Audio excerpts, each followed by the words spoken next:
켜놔. 자, 우리 다 같이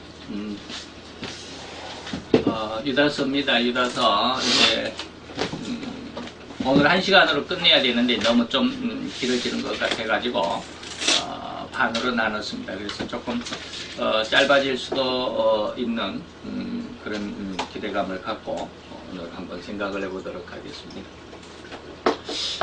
오늘은 이제 마지막 이제 24절, 25절 안에서 송영이라고 그러죠. 영광을 돌려보낸다. 보낼 송자, 용화영자. 영광을 하나님 앞에 돌려보내는 그러한 시간입니다. 그래서 우리 다 같이 본문을 한번 봉독하도록 하겠습니다. 능히 너희를 보호하사 거침이 없게 하시고 너희로 그 영광 앞에 흠이 없이 즐거움으로 서게 하실 자 곧 우리 구주 홀로 하나이신 하나님께 우리 주 예수 그리스도로 말미암아 영광과 위엄과 권력과 권세가 만고 전부터 이제와 세세에 있을지어다. 아멘.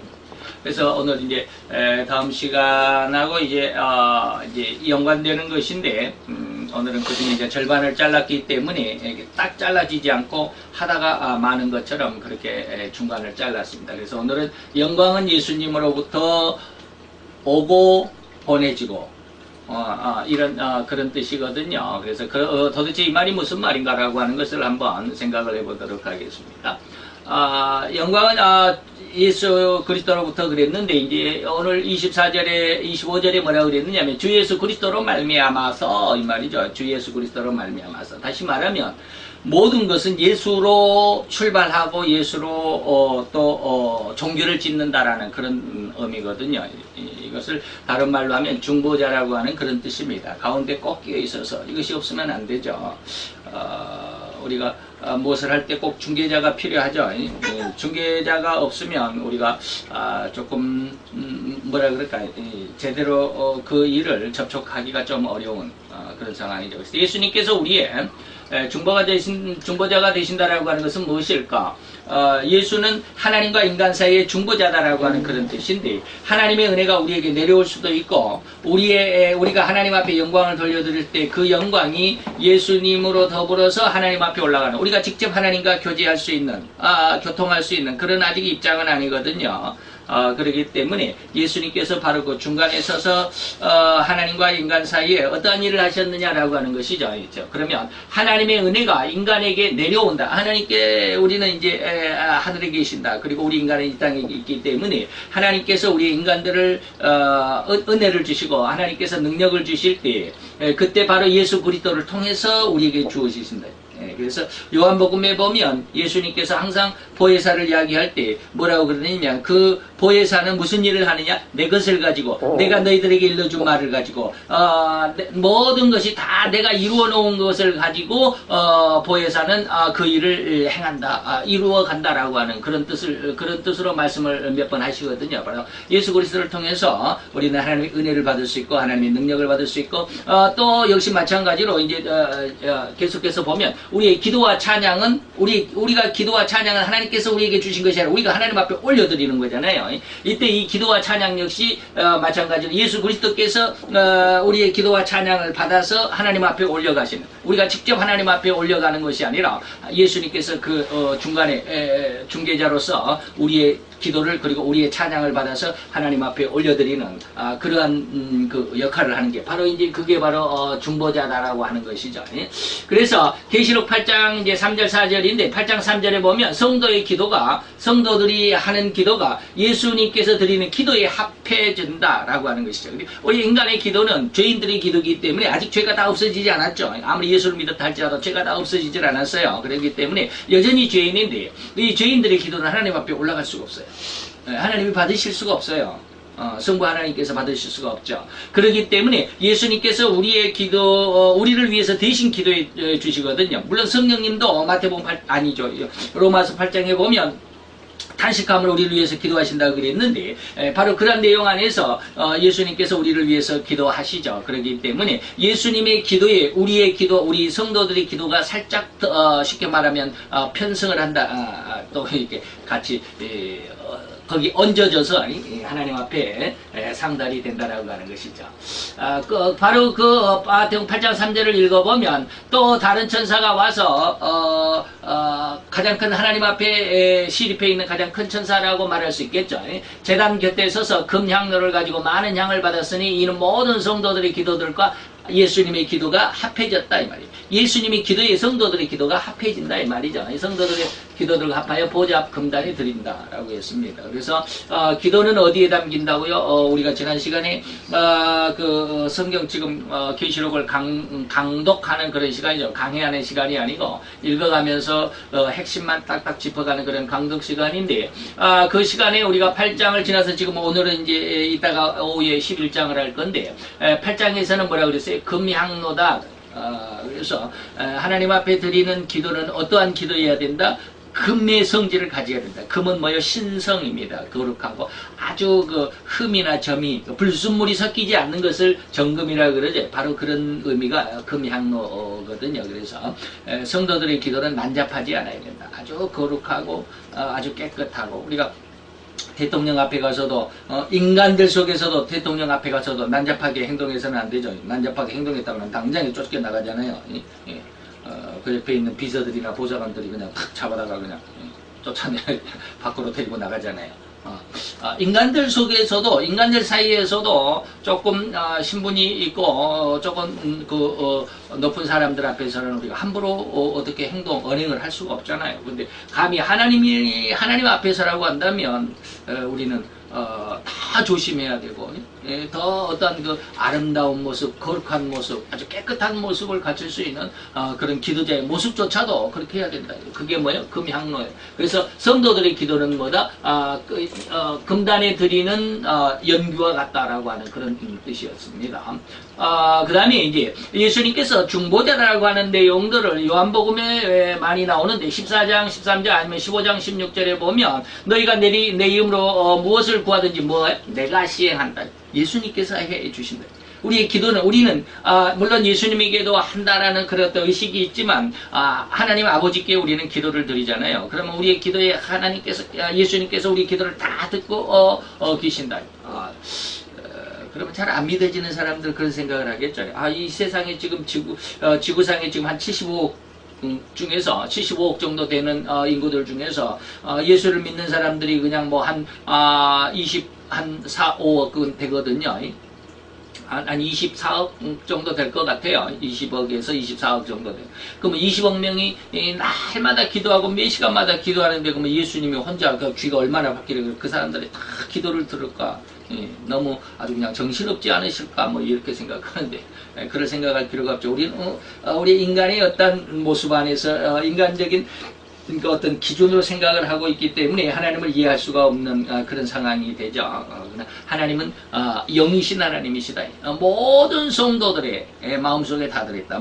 성도들이 25억이 아니라 250억이 된다 할지 그 모든 심령들을 하나님이 다 한순간에 아실 수 있다. 다 들으신다. 알기시기도 하시고 들으시기도 하시고 그렇기 때문에 우리가 하나님 앞에 기도하는 것을 누가 시행을 하느냐 하면 예수님께서 내가 다 하죠. 그래서 아버지께서 응답을 해주시면 내가 너희들에게 다 주는 거야 라고 하는 그런 뜻이거든요. 그 다음에 16장으로 넘어가 보면 너희가 무엇이든지 아버지께 구하는 것을 내 이름으로 하나님이 응답을 해주십니다. 그래서 내가 다 너희에게 내 이름으로 주는 것이기 때문에 하는 것이죠. 그 다음에 14장으로 16장을 봤는데 14장으로 잠깐 또 앞으로 넘어오면 뭐라고 그랬느냐면 내가 그 길이요 진리요 생명이니 나로 말미암지 않고는 나를 통해서 통하지 않고는 이 말이죠. 예수님께서 반드시 그 어떤 계곡이 있으면 계곡을 지나갈 수 있는 다리가 있으면 계곡을 지나갈 수 있는 것처럼 다리가 없으면 이제 계곡을 지나가지 못하는 것처럼 그 다리 역할이 뭐예요? 예수님이죠. 나로 말미암지 않고는 아버지께로 올 자가 없다. 아버지께로 갈 자가 없죠. 그래서 온전히 예수 그리스도께서 중보자라고 하는 그런 내용. 그래서 예수 그리스도로 말미암아 우리가 하나님 앞에 은혜를 받고 하나님 앞에 기도의 응답을 받고 하나님 앞에 기도에서 어떤 능력을 받고 하는 그런 내용들이 예수 그리스도가 있기 때문이다라고 하는 것이죠. 그래서 이 예수 그리스도로 말미암는다라고 하는 이 말의 또 의미가 뭐냐면 우리는 예수 앞에 속한 자라고 하는 뜻입니다. 예수는 주인이신데 모든 것의 중심이 되시는 주님이시고 그를 떠나서는 아무것도 존재 가치가 없는 그런 주인이시고 또 우리는 그에게 그 주인에게 속해 있는 자다. 뭐 요한복음 5장에서도 그렇죠. 우리는 가지다. 예수님은 아버지는 농부고 우리는 예수님은 그 농부고 아니죠. 예수님은 포도나무고 우리는 그 가지다. 그러죠. 그런데 우리가 그 포도나무 줄기, 포도나무에 붙어 있지 않으면 우리가 열매를 아무것도 못 맺는다. 뭐 그러잖아요. 그런 것들처럼 우리는 그리스도에게 속해 있어야만 우리의 어떤 기도에도 우리가 어떤 그 하나님에게 요구하는 모든 것들에게도 하나님 앞에 받을 수가 있죠. 그렇습니다. 그래서 예수의 이름의 의미를 한번 생각을 해보면 우리가 또차 이야기하는 것이죠. 마태복음 1장 21절에 보면 이는 저가 예수님이죠. 예수님이 자기 백성을 그들의 죄 그 저희의 죄 그러죠. 그들의 저희의 죄에서 구원할 자라라고 하는 것이죠. 그래서 그 이름의 의미 다시 말하면 자기 백성을 그 백성들 스스로의 죄 예수님의 죄가 아니죠.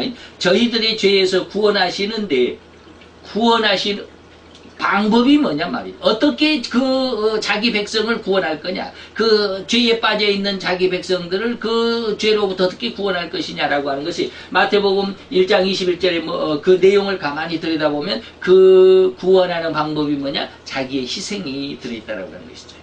그게 이제 예수님의 예수라고 하는 이름이 마태 1장 21절이고 그리고 예수님께서 우리가 그리스도라고 했을 때 그 그리스도란 말이 이제 그리스도로 말미암는다라고 하는 말을 이제 말씀을 드리겠지만 그 그리스도라고 하는 말은 무슨 뜻이냐면 기름을 부었다라고 하는 것이죠. 근데 이 기름을 붓는 것은 누구에게 제사장이나 왕이나 선지자에게 세 직분을 가지고 오죠. 그래서 예수가 그리스도로 말미암아 주 예수 그리스도로 말미암아라고 했을 때 예수는 무슨 뜻이라고요? 자기 백성을 저희들의 죄에서 구원할 자예요. 어떻게 구원을 해? 십자가에 죽어서 자기가 죽어서 자기 백성을 구원하는 거예요. 근데 자기가 죽어서 자기 때문에 죽어서가 아니라 자기는 죄가 없지만 자기가 죽어가지고 자기 백성들이 죄에 빠져있는 그 죄를 죄값을 대신해서 자기가 죽는 거다. 그게 바로 예수의 이름의 의미죠. 그런데 예수가 그리스도라고 했을 때는 제사장, 왕, 선지자에게 기름을 붓는데 이것을 그리스도라고 한다. 제사장, 선지장, 왕을 그리스도라고 한다. 그리스도는 뭐야? 세 가지 직분에게 기름을 붓는다라고 한다. 그래서 예수님은 그 그리스도의 삼직분, 이 제사장, 왕, 선지자의 삼직분으로 인해서 하나님께 찬양을 올려드리도록 하는 이름이다. 이게 도대체 무슨 말이냐면 제사장은 뭐요? 중보자라는 아까 우리가 중보자라는 말씀을 했지만 중보자와 비슷합니다. 하나님과 인간의 사이에 가로막힌 담이 뭐냐? 죄 때문에 가로막혀 있는 담이 있었다. 그 담을 죄의 담을 헐어낼 수 있도록 하나님 앞에 제사를 드리는 직분을 행하는 사람들이 제사장이죠. 그리고 왕은 하나님의 백성으로서의 살아갈 수 있는 쉽게 말하면 정치, 치리하는 그러한 직분이고 선지자는 하나님의 뜻을 알지 못하는 인간들에게 하나님의 뜻은 이렇다 저렇다라고 하는 것을 알려주는 이 선지자죠. 그래서 이 제사장이나 왕이나 선지자 중에서도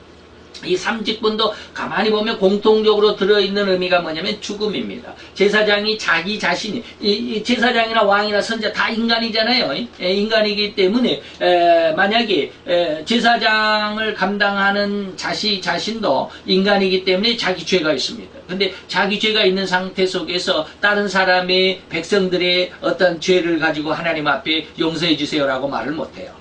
제사를 드릴 수가 없어요. 그래서 제사장이 하나님 앞에 제사를 드릴 때 반드시 가장 먼저 하는 게 뭡니까? 자기 자신을 위해서 먼저 제사를 드립니다. 자기 자신을 위해서 먼저 제사를 드리고 그리고 나서 하나님 앞에 용서를 받고 나서 백성들을 위해서 백성들의 죄를 하나님 앞에 용서함을 구하는 것이 바로 제사장들이죠. 왕도 역시 마찬가지죠.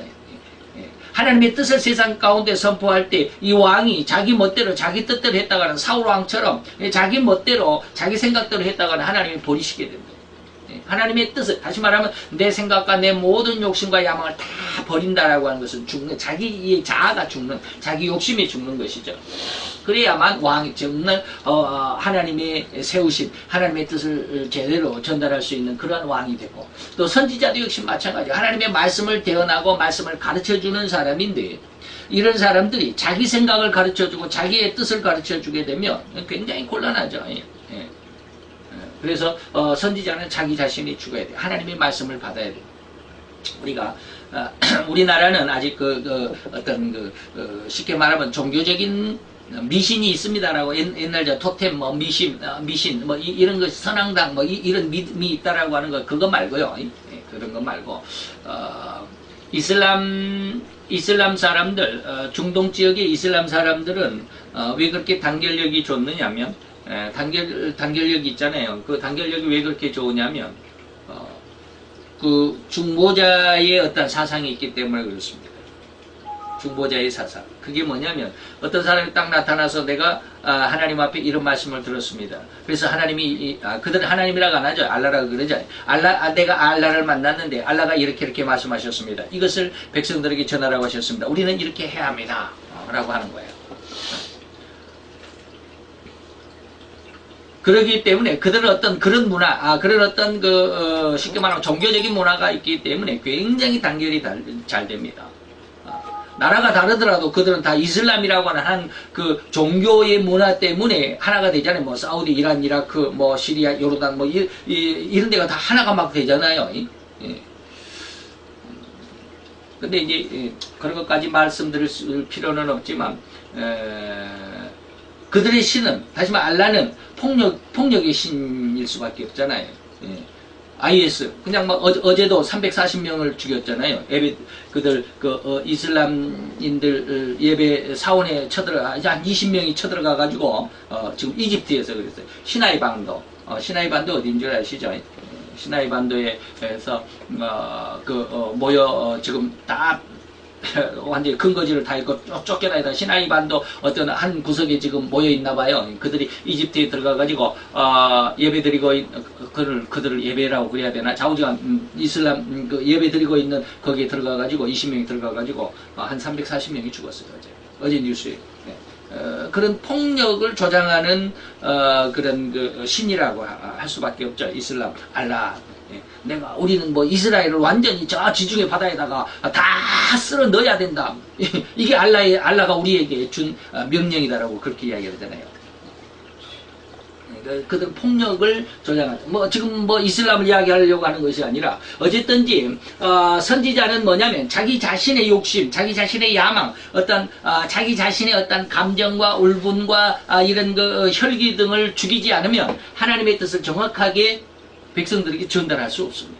우리가 이제 계시록 같은 것을 물론 이제 계시록이 중요하기는 하고 또 그렇지만 계시록 같은 것을 쭉 읽어보다 보면 잘못 해석하는 사람들의 의도가 뭐냐면 다 자기 입장에서 그걸 해석을 하거든요. 우리가 만약에 이제 우리가 지금은 오늘 이따 오후에 12장을 하게 됐는데 12장에 무슨 내용이 나오냐면 마리아에 대해서 이야기를 합니다. 그래서 1절에 뭐라고 하냐면 이 여자라고 나오는데 이 여인이 해를 쓰고 있다. 해를 쓰고 있다라고 하는 말을 하고 또 11장에 가서는 또 영광을 구름 속에서 나타나는 이런 것도 있거든요. 그러면 잘못 해석하는 사람들은 그걸 뭐라 그래? 구름은 사람들이 너무 인산인해다라고 그러잖아요. 사람이 산을 이루고 사람이 바다를 이루는 것처럼 엄청나게 많은 사람들이 있다라고 했을 때 그걸 구름대처럼 모였다. 그래서 구름대처럼 모여 있는 사람을 구름이라고 그런다. 그렇게 해석하기도 하는데 그렇게 해석해서는 안 되잖아요. 또 12장에서 우리가 이따 오후에 우리가 다시 생각해 보겠지만 해를 입었다. 태양을 입었다라고 한다면 그게 무슨 뜻이냐? 그건 하나님의 영광을 의미하기도 합니다. 어쨌든지 자기 어떤 뜻, 자기 생각대로 자기 나름대로의 어떤 생각을 가지고 성경을 해석하려고 하다 보면 앞뒤가 잘 맞아지질 않아요. 그러다 보니까 우리가 정말 이 선지자라고 하는 사람들, 다시 말하면 목회자들은 정말로 자기 자신을 내려놓고 하나님의 말씀 안에서 기준이 서야 되는데 이렇게 기준이 서는 사람들이 별로 많지를 않습니다. 이렇게 별로 많지를 않다라고 하는 이 말이 굉장히 조심스러운데, 그러면 우리나라에만 해도 4만 명이 넘는 목사님들이 그러면 다 잘못됐다라는 말이냐? 잘된 사람이 거의 없어요. 나 자신조차도 그럴 수밖에 없지만, 그렇다고 한다면 왜 그런 것을 어떻게 자신할 수 있느냐? 성경 전체가 다 그래요.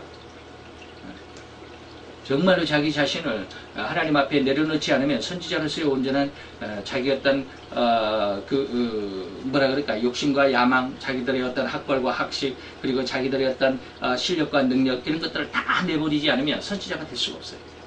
그래서 마태 7장 22, 3절이 나올 수밖에 없는 거예요. 예. 그래서 계시록 13장, 다음 주에 이제 우리가 13장을 배우겠죠. 다음 주에도 나오는 것들이 뭐냐면 바로 거짓 선지자들이 바로 그런 모습들이에요. 이런 내용을 볼 때 예수님은 제사장, 왕, 선지자로서 이 세 직분을 통해서 하나님께 찬양을 올려드리는 모든 것들을, 다시 말하면 제사장으로서 또 왕으로서 선지자로서 이 일을, 직무를 감당하시게 될 것입니다. 어떻게? 하나님 앞에 영광을 돌려드리고 우리의 기도와 찬양을 하나님 앞에 올려드리는 그 가운데 중보자로서의 이 사역을 감당하게 될 것이다라고 하는 것이죠. 그 다음에 이제 주 예수 그리스도라고 했는데, 예수 그리스도는 이제 말씀을 드렸죠. 이제 주라고 하는 것인데, 예수님은 주인이시다. 중심 되시는 가장 핵심이다. 요한복음 1장인 그러죠. 세상 모든 만물의 핵심이 누구냐? 예수다. 예수로 말미암지 않고는 다시 말씀으로 이제 이야기를 하는데, 이 말씀이 태초에 말씀이 계시니라, 이 말씀이 하나님과 함께 하셨으니 이 말씀이 하나님이다. 뭐 1절부터 그렇게 나오잖아요. 그러면서 3절에 가서는 이 말씀에 의하지 않고는 세상에 존재하는 것이 없다. 모든 것이 이 그 말씀이 바로 예수인데, 그 예수로 말미암아, 주인으로 말미암아, 이 말이죠. 그래서 주는 우리가, 예수님은 우리가 예수님이 우리의 주님이 되시는 그 과정, 주가 되셨다라고 하는 것과 주가 되시기까지 어떤 과정, 이러한 역사, 예수님이 우리의 주인이십니다라고 하는 그 주인이라고 하는, 방금 제가 말씀드렸던 요한복음 1장의 내용이나, 또 예수님이 우리의 주인, 주님이 되시기까지 어떤 과정은 어떻을까? 빌립보서 2장입니다. 우리의 주가 되셨다라고 하는 내용이 빌립보서 2장에 6절로 11절까지 아주 자세하게 잘 나와 있죠. 자세하게는 아니, 한마디로 쭉 말씀하셨는데, 우리가 그 안에서 예수님이 우리 인간의 중보자이면서 주님이 되시기까지 과정을 이렇게 나타내고 있습니다. 예수님은 원래 하나님이셨습니다. 근본 하나님의 본체이셨는데, 하나님의 본체로서의 그런 영광을 내버려 버리시고 동등됨을 취할 것을 여기지 않으셨다. 하나님의 본체의 그 영광을 내버리시고 오히려 자기를 비웠다. 자기를 비웠다라는 말이 우리 인간을 위해서 희생하기로 했다. 희생을 해서 종의 형체는 뭐야? 하나님은 주인이신데 종은 뭐야? 쉽게 말하면 인간의 모습이죠. 예. 그래서 종의 형체를 가졌는데 사람들과 같이 되었음에도 불구하고, 사람들과 같은 종의 형체, 그러니까 사람의 모양을 가졌음에도 불구하고 사람의 모양으로 나타나셨음에 자기를 낮추시고 죽기까지 복종을 하셨다. 누구에게? 하나님에게. 원래는 하나님의 본체였는데 예수님은 자기를 비웠다. 자기를 버렸다. 자기 희생을 했다. 그래서 종의 형체로 와서 어디까지 낮추어 주셨냐면 죽기까지, 십자가 죽음에까지 하나님의 그 명령, 하나님의 뜻에 복종을 하셨다. 그래서 곧 십자가의 죽으심이라. 이러므로 하나님이 그를, 다시 말하면 예수님께서 십자가의 죽으심까지 하나님의 그 뜻에 복종했기 때문에 하나님께서 뭘 하셨느냐면 오히려 그를 지극히 높이셨다. 이게 이제 예수님이 여기까지 죽으심이라라고 죽기까지 복종했다라고 하는 이것까지 예수님이 주가 되신 어떤 그 험난한 희생의 모습이죠. 죽으심이라 여기까지. 죽으시니까 하나님께서 예수님을 어떻게 했다? 지극히 높여서 모든 이름 위에 뛰어난 이름을 주셨습니다. 모든 이름보다도 더 귀한 이름, 더 뛰어난 이름을 주었는데, 그 이름에는 어떻게 되느냐면 하늘에 있는 자, 그 다음에 땅에 있는 자, 그리고 그러니까 뭐 하늘에 있는 자나 땅에 있는 자나 뭡니까? 천국에 있는 자나 지상에 아직 살아 있는 자나 이 말이죠. 모든 인간들, 모든 자에게 그 예수의 이름 앞에 무릎을 꿇게 했다. 무릎을 꿇게 하시고 모든 입으로는 예수 그리스도를 주님으로, 주로 시인하도록 하셨다라고 하는 것이죠. 이제 예수님을 주님이라고 우리가 부를 때 그 주라고, 예수님이 주가 되시기까지의 과정은 바로 여기 빌립보서 2장 6절에서 11절까지 내용 안에서 예수님이 얼마만큼 자기를 희생했고, 희생한 그 대가로 인해서 하나님께서 어떻게 그를 높이셨는가, 주가 되기까지 어떻게 높이셨는가라고 하는 내용이 빌립보서 2장이 그렇게 기록이 됐다라고 하는 것이죠. 그 다음에 이제 하나님 앞에 송영이라고 하는 그 내용 안에서 어떻게 예수님을 찬양하는 찬양의 가사가 4가지가 있습니다. 거기 이제 25절에 보면 주님의 영광과 위엄과 권력과 권세를 찬양하게 되는데 아마 우리는 오늘 여기 영광만 하게 될 겁니다. 나머지 세 개는 이제 다음 시간에 하게 될 건데 영광이라고 하는 것이 과연 뭘까 이 말이죠. 영광이라고 하는 것이 무슨 내용이냐면 하나님 자체에서 발산되는 영화로운 빛이다. 잘 이해가 잘 안 되죠. 추상적인 것이기 때문에 이해가 잘 안 됩니다. 뭐 어떤 물질적인 것이다 그래가지고 뭐 이것은 네모난 것입니다라고 하면 쉽게 알아들을 수 있죠. 예, 쉽게 알아들을 수 있잖아요. 어떤 것은 뭐 거울 동그란 거울을 갖다가 이것은 동그랗습니다. 너무 쉽잖아요. 눈에 보이고 확실하죠. 그런데 이게 영광이 뭐냐? 영광이라고 하는 것은 어떤 추상적인 것이기 때문에 쉽게 이해가 안 됩니다. 그런데 정의를 하기를 뭐라고 그러냐면 하나님 자체에서 발산이 되는 그런 영화로운 빛이다. 우리가 그림에 보면 그 예수님 얼굴 딱 그려놓고 그 주위에다가 보름달처럼 둥그렇게 이렇게 그 빛을 그려놓는 것이잖아요. 그런 빛이 영광입니다. 사람에게도 이런 영광이 있습니다. 근데 우리가 웬만한 사람들이 이걸 잘 못 보잖아요. 그런데 왠지 모르게 어떤 사람들은 그 사람과 대화하다 보면 그 사람 앞에는 괜히 내가 좀 숙연해질 수 있는 그런 어떤 어린걸 하는 사람들이 있습니다. 굉장히 쉽게 말하면 인격이 좀 그 수양되어지는 그런 사람들이 있죠. 어떤 사람들하고 대화를 해보면 그 사람들은 아주 뭐 시체 말로만 막대 먹은 사람들의 그런 어떤 느낌이 있잖아요.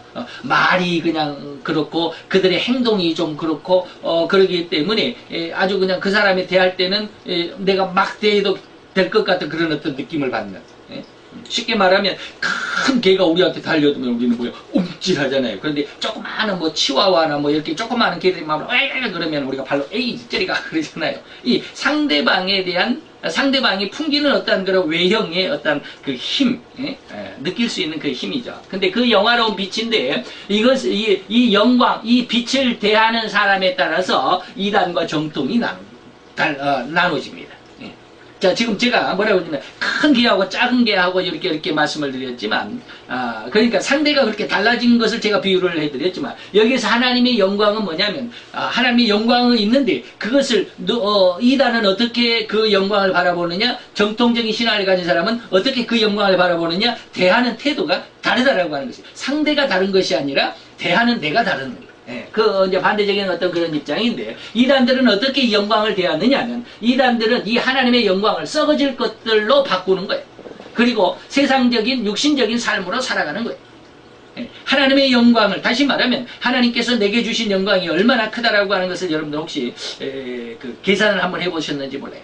느끼든지, 뭐, 계산을 해보든지, 아니면 궁금해가지고 좀 알아보려고 했든지, 뭐, 그런 적이 있을는지 모르겠어요. 제가, 작년, 성탄절 때, 예수님 구주 오셨네라고 하는 제목으로 예수님에 대해서 성탄 설교를 한번 한 적이 있는데, 그리고 지난 시간에도 제가 한번 이제 뭐 제가 설교가 아닌 제 설교, 그 설교를 이렇게 뭐라 그럴까요? 뒷받침해 줄 만한 그런 영상이 있어서 제가 그 영상을 한번 틀어드렸죠. 우리 지구상에서 지금 최고로 빨리 가는 뭐라 그럴까? 그걸 뭐라 그러냐? 우주선이라고 그래야 되나? 보이저 2호를 쏴 보냈죠. 총알의 속도가 초속 얼마라고요? 초속 1km를 합니다. 1초에 1km를 가는 거예요. 굉장히 빠르죠.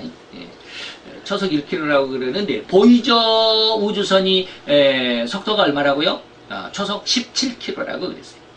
총알보다 17배가 빨라요. 1초 똑딱인데 벌써 17km 안 보여. 17km면 똑딱한데 안 보여.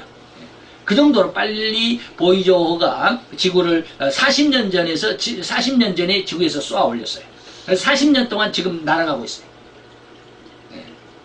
그래서 40년 동안 날아가고 있는데, 40년이 날아가고 난 다음에 이렇게 그 보이저호가 이렇게 뒤로 이렇게 딱 돌아서, 카메라죠, 아니? 카메라가 이렇게 딱 돌아서 지구를 찍었는데, 지구가 어떻게 찍혔다고요? 마치 스마트폰에 앉아 있는 먼지 알갱이 하나, 그냥 빛이 반짝하고 있는 그 모습. 콩알만한 것도 아니고 먼지 한 알갱이만한. 그렇죠.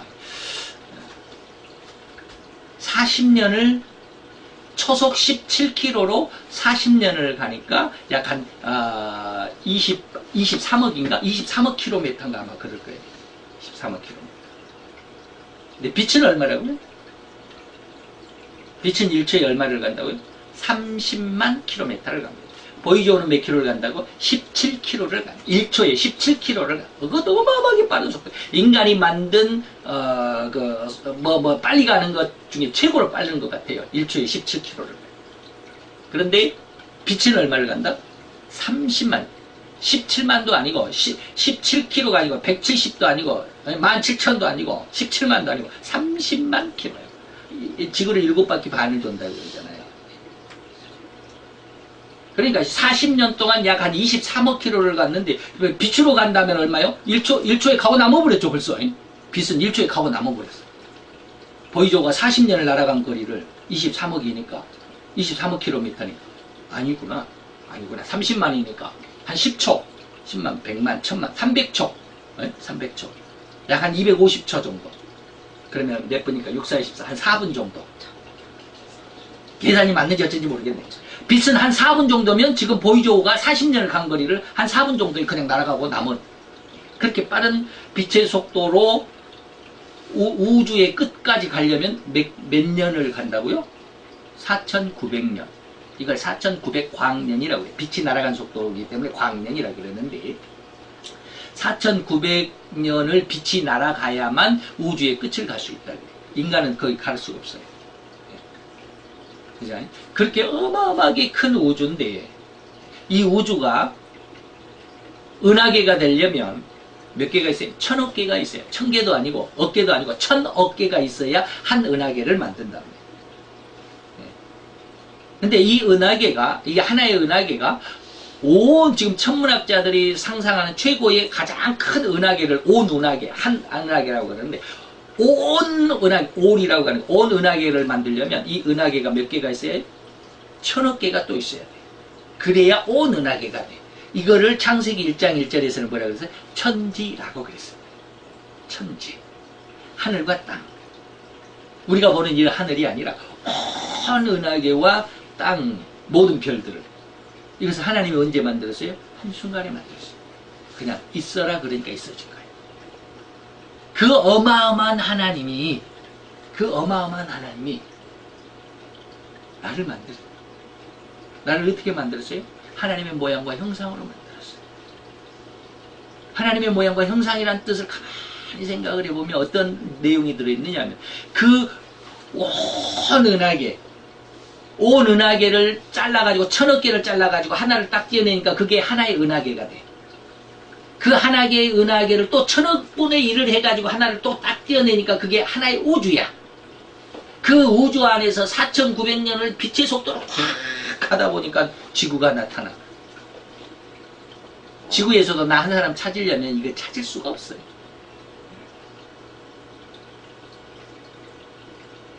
이 작은 나를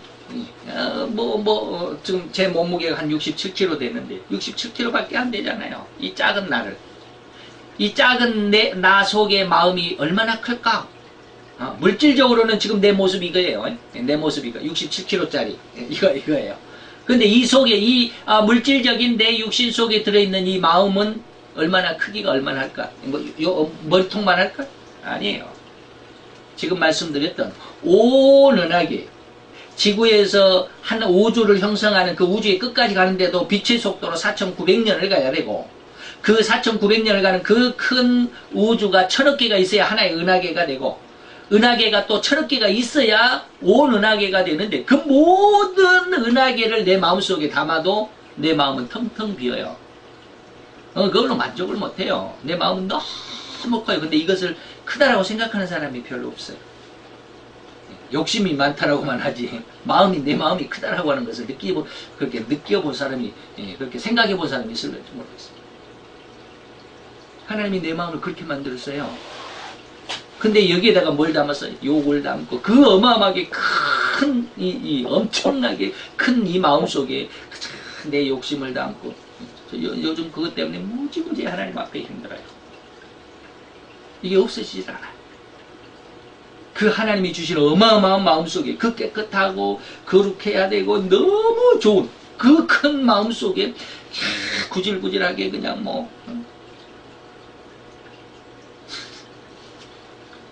참 너무너무 답답해요, 인간이.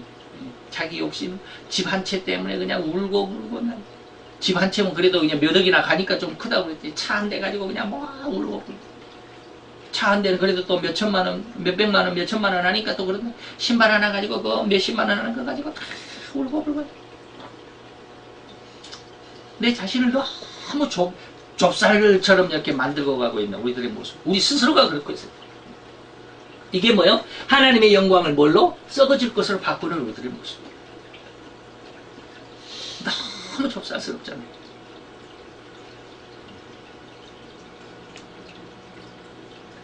하나님의 은혜가 아니면 이 좁쌀스러운 이 마음이 터질 수가 없어요. 하나님 앞에 가야 돼요. 그래야 이 마음이 터질 수 있어요. 하지만 죄가 터져나갈 수 있어요. 이게 깨져야 된다. 이게 깨져야 돼. 깨짐으로 인해서 내 마음이 이 그냥 세상적인 어떤 좁쌀스럽게 그냥 조그만 것 가지고 화내고 짜증내고 서로 싸우고 다투고 욕심을 부리고 해주니 안 해주니 그냥 네가 더 낫니 내가 더 낫니 난리 없으니 이게 뭐요? 하나님의 그 엄청난 영광을 썩어질 것으로 바꾸는 이게 모습이요. 이것이 바로 세상적인 삶이고 그것이 바로 육신적인 삶이에요. 성부 하나님의 형상의 마음이라고 한다면 성자 예수님은 말이에요. 그 말이 어떻다고 방금 제가 요한복음 1장을 말씀을 드렸어요. 그 말은 세상을 만들거든. 한순간에 세상 천지야 있어라 그러니까 그냥 천지가 온 우주가 온 은하계가 그냥 그렇게 생겨난 거예요. 그게 뭐예요? 말의 능력이에요. 그게 예수님의 능력이에요. 우리 말을 하면 우리가 지키려고 그러잖아요. 지키려고 하는 사람들이 많잖아요. 사기꾼들은 안 지키려고 노력을 하지만 자꾸지가 지키려고 하잖아요. 말이 현실로 나타나기를 바라는 거잖아요. 어떨 때 이제 우리 인간들의 모습에서는 어쩔 때는 그 내가 말하는 것이 그대로 현실로 나타나잖아요. 열심히 수고하고 노력해가지고. 근데 말과 행동이 달라. 말을 해놓고는 안 해. 그게 뭐요? 하나님의 영광을 썩어질 것들로 바꿔. 내 말 하나면 내가 정말로 예수 그리스도의 그 형상을 회복을 한다면 내 말 자체는 곧 역사가 되고 내 말 자체는 곧 그것이 사실이 되고 현실이 되고 이루어지는 일이 됩니다. 역사가 되는 거예요. 그래서 네가 무엇이든지 원하는 대로 말만 하면 뭐 한다? 그대로 된다. 이게 요한복음 15장 7절인가 그래요. 내 말이 너희 안에 너희가 내 안에 너희가 내 안에 다시 말해 예수님이 그랬어요. 너희가 내 안에 내가 너를 인정해 줄 수 있으면 이 말이에요. 예수님께서 우리에게 하시는 말. 예수님이 나를 인정해 줄 수 있으면 그러면 예수님은 너희가 내 안에라고 하는 것은 뭐예요? 우리 성도들이 인간적인 내가 예수님의 마음에 딱 맞으면 그리고 반대적으로 내 말이 예수님의 말씀 다시 말하면 성경 전체가 성경 말씀이 고지것대로 100% 그대로 이 말이에요. 고지것대로 네 마음속에 있으면 네가 뭐든지 원하는 대로 말만 하면 다 이룬다. 이게 요한복음 1장이요. 말대로 세상이 그대로 이루어졌어요. 이 말의 능력이 어마어마한 건데 우리의 말의 능력이. 근데 우리는 뭘로 보고 썩어질 것으로 바꿨대. 썩어질 것으로 바꾸는 게 뭐예요? 서로 욕하고 시기하고 질투하고 그냥 이 쭝얼쭝얼하고 그냥 이 어마어마한 입의 그 기능 말의 능력을 가지고 우리는 뭘 해요? 내 욕심만을 말하고 있잖아요. 상대방을 그냥 뭐 이렇고 저렇고 그냥 난도질하는 그냥 뭐 뒤에서 수근수근하는 이런 어떤 중상모략이나 있어. 예? 이 어마어마한 입을 가지고 그런 데만 사용하는 거야. 이 썩어질 것들만 사용하는 거야. 하나님이 저에게 제가 지금 말씀드린 내 마음이 어떻다, 내 말이 어떻다, 내 행동, 내 능력, 이 힘. 성령 하나님 우리에게 능력을 주셨어요. 내 활동하는 이 힘을 주셨어요.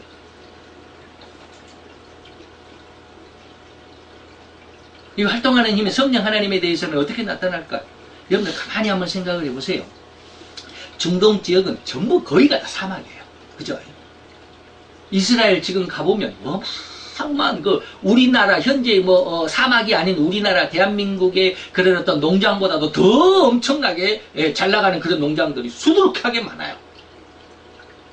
근데 원래 이스라엘이 지금 그런 어떤 아주 그냥 쉽게 말하면 비옥한 땅이었을까? 아니에요. 완전히 척박한 땅이야. 완전히 사막이 됐어. 사막이었어요. 지금도 뭐 이렇게 이스라엘의 그 광야 같은 데 가보면은 살아갈 수가 없을 정도예요.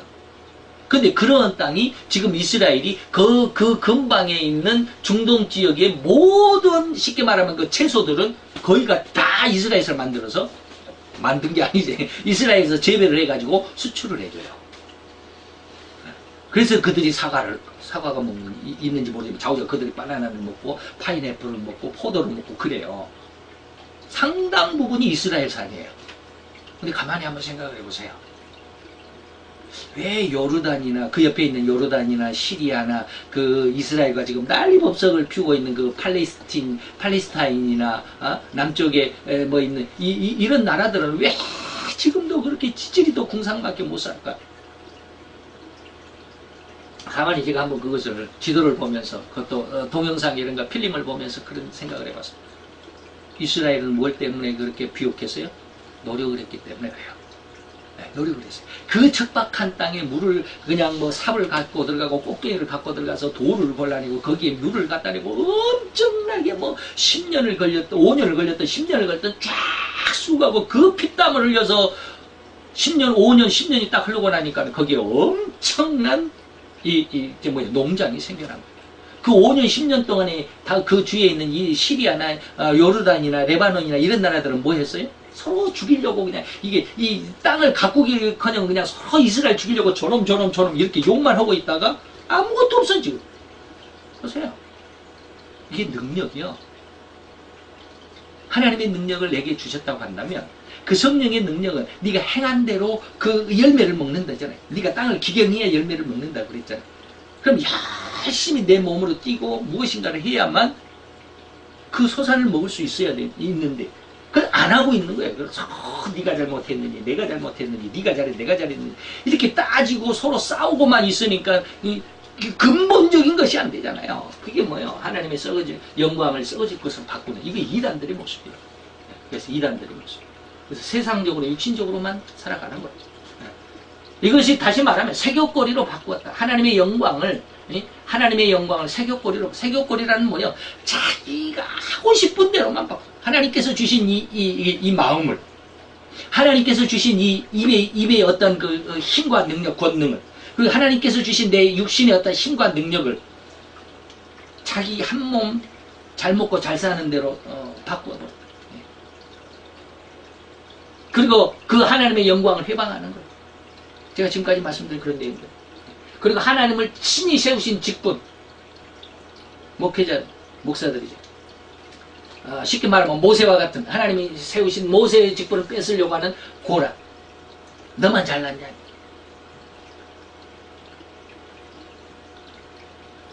나도 다 아직 하나님 앞에 올바로 세워져 있지는 않지만 제가 이런 이야기를 하면 분명히 그럴 거예요.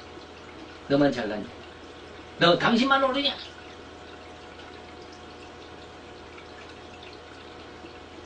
저는 조금밖에 보지 못하지만 그 조금이나마 지금 볼 수 있어요. 왜 마태복음 7장 22, 3절이 하나님 앞에 마지막이 될 수밖에 없는지를 저는 지금 볼 수 조금 보고 있습니다.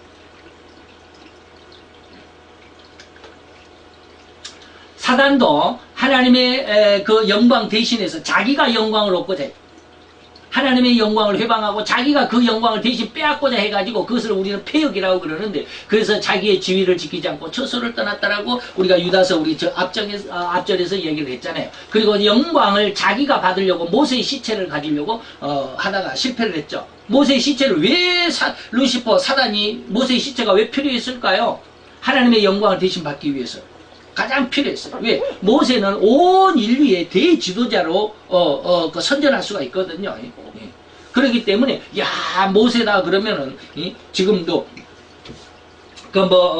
뭡니까? 이슬람에서는 마호메트 그 무덤을 아주 성지 그러잖아요. 지금도 또 아브라함의 무덤이 그 이스라엘에 있잖아요. 예루살렘 어디인가? 그 어떤 교회 지하에 아브라함의 무덤이 있잖아요. 아브라함의 무덤인지 야곱의 무덤인지 있어요. 아브라함의 무덤이겠지. 야곱의 무덤은 그 중동 지역의 사람들이 인정을 안 하니까. 아브라함이 그래도 그들은 아브라함의 아들 이스마엘의 족속들이 지금 중동 지역의 이슬람 계통이거든요. 그러니까 그들도 아브라함은 자기들의 조상이라고 인정을 해요. 그렇기 때문에 그 무덤이 있는데 그 무덤은 온 바로 이제 이슬람교 그다음에 유태교도 아브라함은 이삭의 아버지니까 유태교도 그렇고 기독교도 아브라함 이 세 종교가 지금 그 무덤에 전부 다 경배를 하러 다니잖아요. 성지 순례 거기 들어가잖아요. 그런데 만약에 모세의 시체가 있었다고 한다면 전 세계적인 아마 대우상단지가 되어버릴 거예요.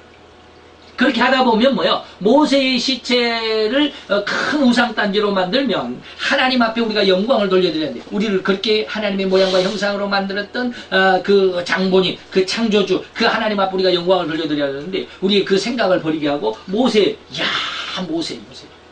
그래서 하나님의 영광을 가로채서 모세 앞에 모세의 무덤에 가서 경배를 하게 되면 뭐요? 뭐가 돼? 제1계명, 2계명이 범해지는 거예요. 어그러지는 거예요.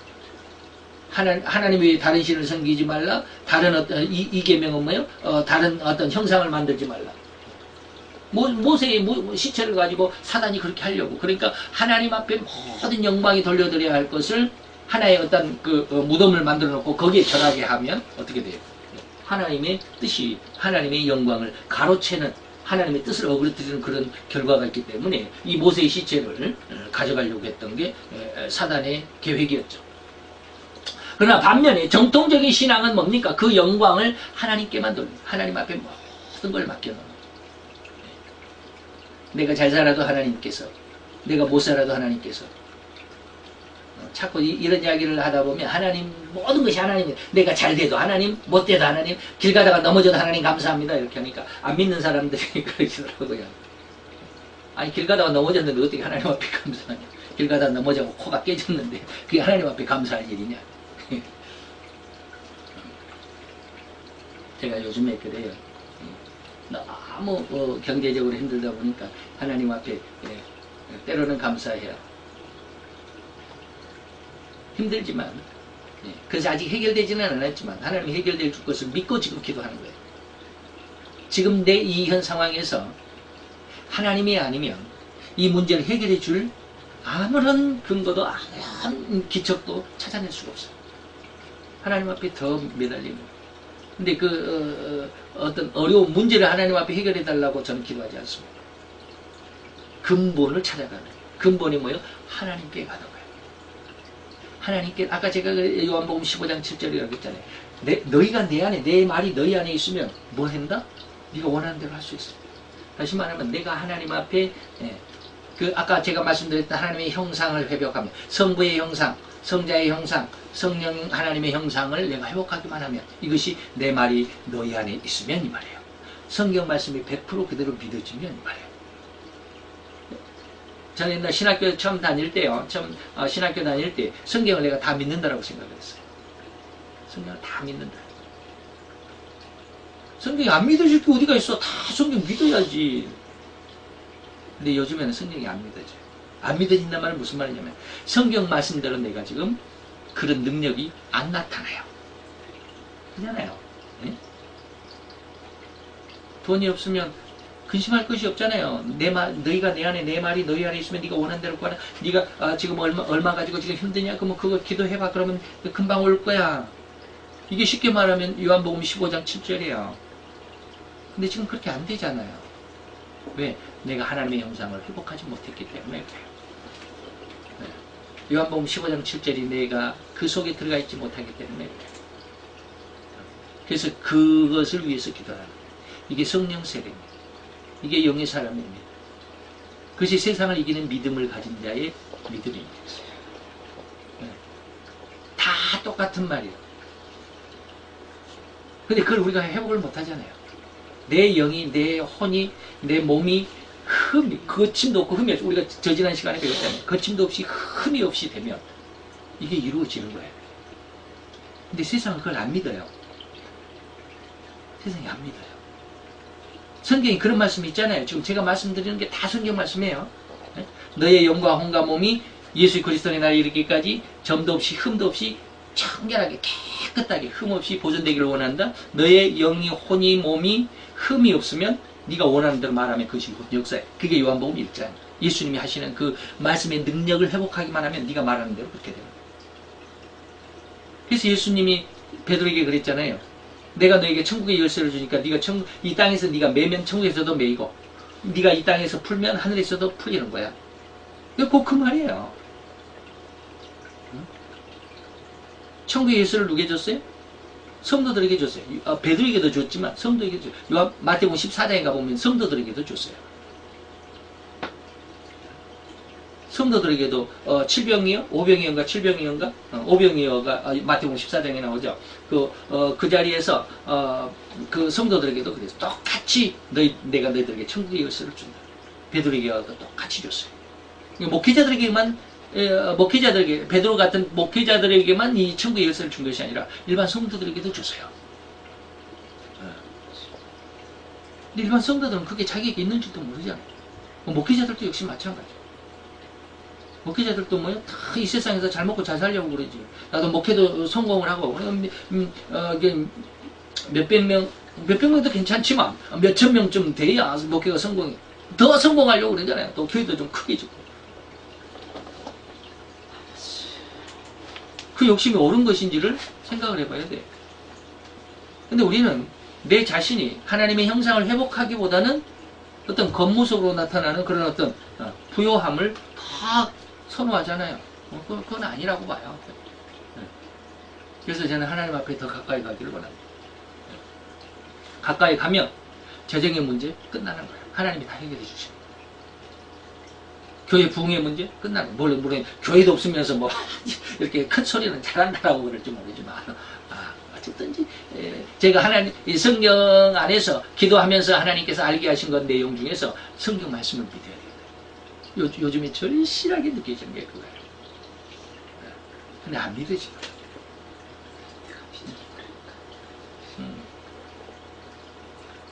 여러분들 믿는다고 해서 믿어지는 것입니까? 안 믿어져요. 인간적인 모습에서는 믿어져요. 이제 나중에 우리가 오늘 계시록 12장에 그게 나오나? 13장에 나오나? 12장에 나오나? 그 말씀이 나올 거예요. 제가 늘 그런 이야기를 하잖아요. 믿음은 초신자의 믿음이 있고 진리의 믿음이 있고 그냥 초신자의 구원의 믿음이 있고 그 다음에 진리의 믿음이 있고 영의 믿음이 있다라고 자꾸 이렇게 얘기를 하잖아요. 근데 제가 계시록을 이번에 제가 대여섯 번 지금 계속 한 15번을 공부를 했고 내가 지금 강의만 지금 5번째 하고 막 지난번에 그런 이야기를 했잖아요. 근데 지금까지 그걸 몰랐어요. 그렇게 얘기를 하고도 몰랐어요. 그렇게 공부를 했는데도 몰랐어요. 성경에 그 말이 있더라고, 계시록에. 내가 왜 그걸 몰랐는지 모르겠어요. 하나님이 성전 청량하는 거 11장에 있습니다. 11장에 갈대로 두 증인에게 이제 청량을 하는 그런 내용이 11장에 나오잖아요. 오늘 11장 하나 우리가 청량하는데 성전 안뜰이 있고요. 성전 바깥뜰이 있어요. 근데 성전 안뜰은요 3개로 나누어요. 성전 안뜰은 그냥 안뜰 뜰에 하나 있고 바깥뜰 하나 있고 2개가 있는 것이 아니라 성전 안뜰은 3개로 나누어요. 뜰이 이렇게 3가지로 구분되어 있어요. 거기에 보면 여인의 뜰이 있고 이스라엘의 뜰이 있고 제사장의 뜰이 있어요. 믿음이 달라요. 여인의 뜰의 믿음이 그 다음에 이스라엘의 뜰의 믿음이 그 다음에 제사장의 뜰의 믿음이 달라요. 쉽게 말하면 여인의 뜰의 믿음은 제가 말하는 구원의 신앙이요. 이스라엘의 뜰의 이스라엘 사람의 뜰의 믿음을 보면 그게 진리의 신앙을 가진 사람들이요. 제사장의 뜰은 제가 말하는 영의 사람들. 그게 그 말이더라고. 나는 이제 그 말을 물론 대여섯 번 공부를 했으니까 머릿속에 내가 기억을 내 의식 속에는 있었겠죠. 그래서 내가 다른 말로 표현을 했는지는 모르겠어요. 근데 저는 기도하다가 그렇게 그것을 이게 구원의 믿음이구나, 이게 진리의 믿음이구나, 이게 영의 믿음이라고 나는 그렇게 생각을 했는데 그 말이 똑같더라고요. 이 표현만 달라 있었어요. 계시록 11장에 천사들이 성전을 청량하는데 그걸 내가 왜 몰랐을까? 좌우전 그래요. 어쨌든지 정통신앙은 오직 하나님께만 영광을 돌리게 되어 있습니다. 기준이 거기에 다 초점이 맞춰져 있어요. 그래서 주님의 약속이 다 하나님의 영광을 위해서 이루어져야만 한다고 하는 거예요. 내 삶이 다시 말하면 아까 말했듯이 내가 길을 가다가 넘어져서 내가 코가 깨져서 피가 나도 그 피가 나는 내가 그 심하게 고통하며 괴로워하며 그 시험과 환난 속에 그냥 엄청 어려워도 그게 하나님의 영광이다라고 하는 것을 느낄 수 있어야 돼요. 저는 이것을 느끼는 것이 아니라 지금 이제 조금 아는 거예요. 아는 것과 느끼는 것과는 차원이 달라요. 아는 것은 구원의 신앙이지만 느끼는 것은 진리의 신앙이에요. 그리고 그것을 누리는, 그 고통이라도 누리는 사람들은 제사장의 신앙, 영의 신앙이 되는 거예요. 그래서 우리는 주님의 약속이 다 하나님의 영광을 위해서 이루어져야 한다는 것을 알기 때문에 정통적인 신앙은 오직 하나님의 영광을 위해서 살아가요. 엎드려서 코가 깨져서 피가 철철 나도 이게 하나님의 영광, 하나님이 나에게 이러한 일을 주셨다라고 하는 거예요. 그래서 제가 지금 아까 말씀드리는 것을 결론을 짓자면 내가 지금 이렇게 힘든 것은 뭐예요? 힘들기 때문에 내가 기도할 수 있었어요. 내가요, 다른 사람들처럼 교회가 막 부흥해가지고 지금 한 200명, 300명, 한 500명, 1000명 이렇게 목회를 하고 있으면요, 이런 기도 안 했어요. 솔직히 이런 기도 안 해요. 교회가 잘 되면요, 절대 기도를 깊이 안 씁니다. 내가 좀 교만한 말 같습니까? 사실이요. 내가 목회에 성공했다면 그 누구도 나에게 당신 신앙이 지금 잘못되어 가고 있습니다라고 말하지 않아요. 말할 수가 없어요. 왜? 겉으로 드러난 게 당장 한 500명 교회에다가 교회 제동도 넉넉하고 그렇다면 누가 나에게 당신 지금 신앙이 잘못됐습니다라고 누가 말을 하겠어요. 근데 내가 지금 교회도 시쭈구리하고 모양이 그러니까 당신만 잘나냐, 당신 기도 오르냐 이렇게 할 수밖에 없어요. 그래서 저는 그런 말에는 귀뚱이도 안 들어옵니다. 옛날에는 그게 내가 기가 죽었는데 요즘에는 기가 안 죽어요. 하나님의 뜻을 이제 알기 때문에 내가 이렇게 힘든 것은 지금 어느 정도의 지금 길을 가고 있고 어느 정도 신앙의 성장 가운데 있고 그것을 알아요. 그래서 이 결과가 끝이 어디라고 하는 것이 보여지기 때문에 그것이 이루어져야만 하나님의 영광이 이루어져요. 내 자신을 내가 지금 나 혼자 그냥 자화자찬하고 내 자위하는 것이 아니다. 그래요. 곧 하나님께 정통신앙은 하나님께서 우리에게 많은 어려움과 시험과 환난을 주신 것은 뭐냐면 그것이 우리를 능히 보호하시는 이거 힘든데 그게 하나님 나를 보호하시는 거예요? 엊그제 그런 제가 깜짝 놀랐어요. 기도하는데 하나님께서 지키신다라는 말씀의 의미를 쫙 알려주시는 거예요. 하나님이 지키시는 애가 뭐냐? 하나님이 뭘 지켰냐? 뭘 지켜주었냐 이 말이에요. 하나님이 지키시니까 창세기 노아의 홍수 때 그 온 세계를 다 물로 다 멸망을 시킬 때 하나님이 지키시는 노아와 8식구는 살아났죠. 출애굽 당시 그 애굽에는 죽음의 천사들이 방문해가지고 모든 집의 장자들은 다 데려가서 장자들을 다 죽였지만 하나님이 지키시는 집은 죽음의 천사가 들어가지도 않았잖아요. 하나님이 지켜주셨어요. 그 이야기를 처음부터 그냥 이 창세기부터 촤촤촤촤촤 이건 이렇게 어디서 다니엘을 넣었고 다니엘 친구들을 넣었고 또 누구를 넣었고 또 쫙 알려게 하시더라고요. 그러면서 뭐라 그래? 내가 너를 1년 반 전에 내가 너를 지킨다고 했잖아. 내가 너를 지켜. 내가 너를 인도하리. 너는 왜 그걸 암병에만 적용하니? 하나님이 나를 지킨다라고 하는 게 내가 지금 암에 대해서 전혀 의식조차 없는 것이 하나님이 나를 지키셨다라고 그렇게 지금까지 믿고 있어. 근데 하나님이 지난 주간에 그러셨어요. 너 왜 그거 암병에만 적용하니? 내가 네 인생을 내가 지켜줄 거야. 아직 그것이 제대로 내 믿음 가운데 아주 자리 잡지 못하고 있어요. 하나님이 약속을 받았는데 그걸 내 것으로 받아들여야 되는 그 믿음이 있어야 되는데 이 믿음이 세상을 이기는 믿음이더라고. 요한 1서 5장 8절인가 16절인가 그래. 나를 등에 보호하시는 이렇게 힘든데 하나님이 나를 보호하신대. 내가 너를 지켰다. 우리는 우리 현실만 생각하면 하나님이 어디냐라고 할 수 있어요. 내가 그렇게 하나님 앞에 헌신하고 하나님 앞에 충성했는데 고작 돌아오는 보답이 내가 이렇게 힘들어야 되냐. 이거 나를 보호하신다라는 어떤 의미를 모르잖아요. 하나님이 나를 보호하시는 게 나를 이렇게 보호하시고 지키시고 그래서 어디로? 제사장의 뜰로 데리고 가시기 위해서 영의 신앙으로 성장시키기 위해서요. 그래서 내 말이 너희 안에 네 마음속에 백목사의 네 마음속에 내 모든 성경의 모든 말씀들이 살아 역사하는 살아있는 말씀으로 역사되게 하기 위해서 그랬다. 그때가 언제일지 모르지만 하나님이 나를 보호하신다라고 하는 것을 지난 주간 하나님이 그렇게 하셨어요. 그리고 우리의 거침과 흠이 없게 하시고 영광 앞에 즐거움으로 영광 앞에 세우시는데 즐거움으로 세우세요. 즐거움이라는 것이 무슨 뜻이요? 예수님이 자기 목숨을 죽이면서까지 자기 목숨이 스스로 모든 사람 나를 위해서 십자가에 자기 목숨을 내어 주시기까지 그런데 그 죽음이 즐거움으로 죽어주셨다는 거예요.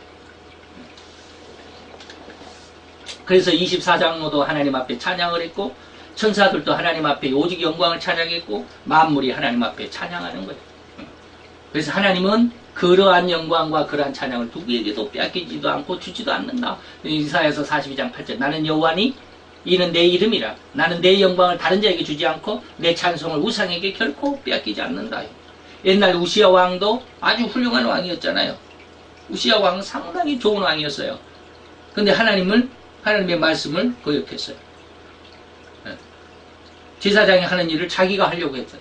그러다가 문둥병이 발병해서 결국은 회복하지 못하고 죽었어요. 아주 훌륭한 왕인데도 하나님의 영광을 범했어요.